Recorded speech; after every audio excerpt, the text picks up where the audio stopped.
आज हम पाठ अपना हाथ जगन्नाथ का अध्ययन करेंगे, जो एक शिक्षाप्रद कहानी है, यानी शिक्षा देने वाली कहानी है। इसमें दो बालक हैं। पहला रमन जो छोटा है और एक बड़ा भाई है उसका, जिसका नाम विवेक है। आइए कहानी आरंभ करते हैं।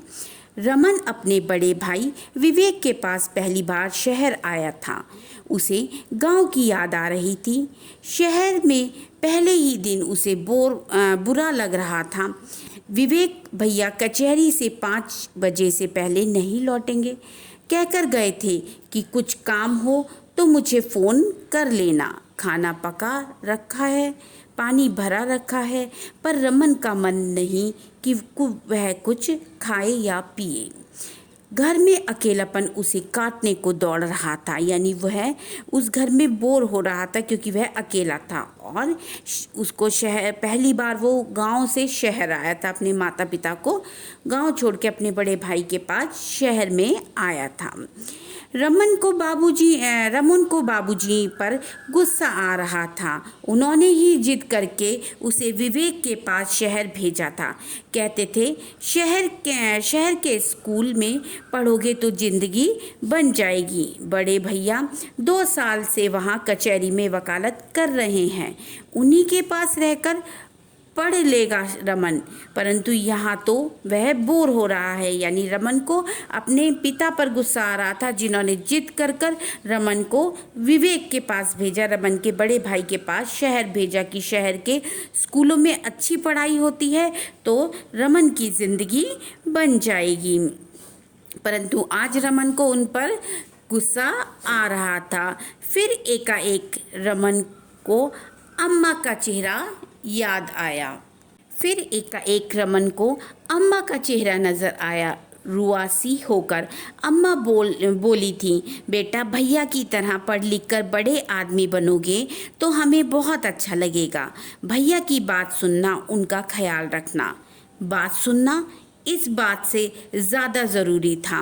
मतलब अपना ख्याल रखने से ज़्यादा ज़रूरी क्या बोला था अम्मा ने, कि अपने भाई का भी ख्याल रखना। अम्मा की बात याद आते ही रमन को इस बात का एहसास हुआ कि अम्मा उसे कितना जिम्मेदार समझती हैं। यानी अम्मा का चेहरा जब उसे याद आया तो रमन का रोना छूट गया, यानी वो अम्मा को याद करके रोने लगा। लेकिन जब उसे अम्मा की बात याद आई कि अम्मा ने उससे बोला था कि अपना तथा अपने भाई का ख्याल रखना, तो उसे लगा कि अम्मा जो है मुझे कितना जिम्मेदार समझती हैं। हालांकि वह अभी 10वीं कक्षा में पढ़ता है। वैसे बड़े भाई का ख्याल रखना ज़रूरी भी था। रमन ने पूरे कमरे में नज़र दौड़ाई। भैया इस तरह से कैसे रहते हैं? पूरे कमरे में सामान बिखरा पड़ा है। एक तरफ पलंग पर कपड़े पड़े हैं तो दूसरी तरफ अखबार। कमरे में धूल भी कितनी भरी पड़ी है, लगता है यहाँ कभी झाड़ू लगाई ही नहीं जाती। अम्मा घर की हालत देख लें तो पूरा घर सर पर उठा ले। इससे पता चलता है कि रमन की माताजी जो हैं, अम्मा जो है, कितनी सफाई पसंद है। रमन ने सोचा बोरियत दूर करने का यह सबसे अच्छा तरीका है कमरे की सफाई। इसे मज़ेदार बनाने के लिए उसने सबसे पहले टीवी ऑन किया, पर उस पर धूल की ढेर सारी परत जमी हुई थी। उसने एक साफ कपड़ा लिया और टीवी की धूल साफ की। लो, टीवी का रंग तो एकदम बदल गया, कितना साफ नज़र आ रहा है अब, वह अपने आप से बोला। इसके बाद रमन ने अखबारों के ढेर को साफ करने का निर्णय किया। यानी रमन अपने आप से बोल रहा था कि टीवी की स्क्रीन पर जो धूल थी उसने कपड़े से साफ किया, तो टीवी की जो कलर आ रहे थे, जो पिक्चर चल रही थी, उसके कलर बहुत साफ दिखाई देने लगे। अखबारों के 4 ढेर अलग अलग लगाए हुए थे। उसने सोचा बिना पूछे इन्हें रद्दी वाले को देना तो ठीक नहीं। कमरे में ऊपर की तरफ परछत्ती थी। परछत्ती यानी कमरे के ऊपर जो स्लैब निकला रहता है उसको कहा गया है। उसने सारे अखबार को कमरे की परछत्ती पर रखने का फैसला किया और वही अखबारों का एक बड़ा सा ढेर लगाया। वापस कमरे में आने पर रमन ने सोचा कपड़ों को देखूं। विवेक भैया के कुछ गंदे कपड़े थे और कुछ साफ। कमीजों के कॉलर, आस्तीन और पैंट देखकर उसे मालूम हो गया कि कौन से कपड़े साफ हैं और कौन से गंदे। गंदे कपड़ों को उसने बाथरूम में रखा और साफ कपड़ों को दीवार की खूंटी पर टांगा। खूंटी पर भी धूल थी। उसने सफाई करने वाले कपड़े से खूंटी पर लगी धूल साफ की और फिर कपड़े टांग दिए। गर्मी का मौसम शुरू हो गया था, पर विवेक भैया ने रजाई बाहर ही रखी हुई थी। रमन ने फोल्डिंग चारपाई बिछाई और रजाई गद्दे बाहर धूप में रख दिए। आज दिन भर धूप लगेगी तो शाम को पेटी में नेप्थालिन की गोलियां डालकर रजाई रख देगा। इससे रजाई में कीड़े नहीं लगेंगे और उसमें से गंध भी नहीं आएगी। इसके बाद रमन ने चादरें तह की। उन्हें अलमारी में रखने के लिए जैसे ही अलमारी का दरवाज़ा खोला, वह परेशान हो गया। पूरी अलमारी अस्त व्यस्त पड़ी थी, परंतु रमन अलमारी को नहीं छेड़ना चाहता था। इसमें भैया का ज़रूरी सामान रखा होगा, फिर उनकी व्यक्तिगत चीज़ों को हाथ लगाना भी ठीक नहीं था। व्यक्तिगत मतलब पर्सनल चीज़ें। रमन ने देखा अलमारी का निचला खाना खाली है। उसने चादर वहीं रख दी, फिर कमरे की चारपाई खड़ी कर दी। अब कमरा कुछ ठीक दिख रहा था। कमरे में पानी की कुछ खाली बोतलें, कुछ फटे कागज, खाली डिब्बे भी थे।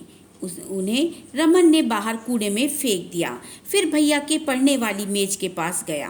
मेज पर भी धूल थी। उसने मेज के सारे कागज कुर्सी पर रखे और मेज को साफ किया। इस पर कुछ बिछाना चाहिए, पर क्या? उसने अलमारी खोली। उसमें एक छोटी सी चादर रखी थी। उसे निकालकर 2 तह करके उसने मेज पर बिछा दिया। फिर कागजों की धूल साफ करके उन्हें मेज पर रखा। फिर किचन से कांच का गिलास लाया और मेज पर रखे पेन, पेंसिल, कैंची, स्टेपलर खड़े किए। किताबों को अलमारी में सजाया। अभी पंखा साफ करना है, कमरे में झाड़ू लगाना बाकी है, पर उससे भी ज़रूरी है जाले साफ करना। यह काम उसने झाड़ू से ही किया। सीख की झाड़ू लेकर हल्के हाथों से कमरे में लगे जाले साफ किए और फिर हल्के गीले कपड़े से पंखे की सफाई की।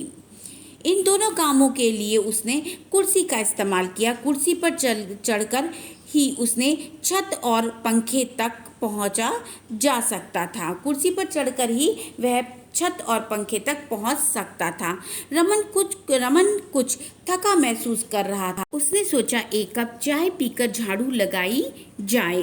किचन में गया तो वहां भी हालत खराब थी। बर्तन गंदे थे और साफ सफाई का नामो निशान नहीं था। रमन ने सोचा किचन तो कल साफ करूंगा, फिलहाल बर्तन धो देता हूँ। एक एक करके रमन ने बर्तन धोए, फिर चाय बनाई और चाय पीकर झाड़ू उठाई। कमरे में झाड़ू लगाने के बाद किचन को पानी से साफ किया।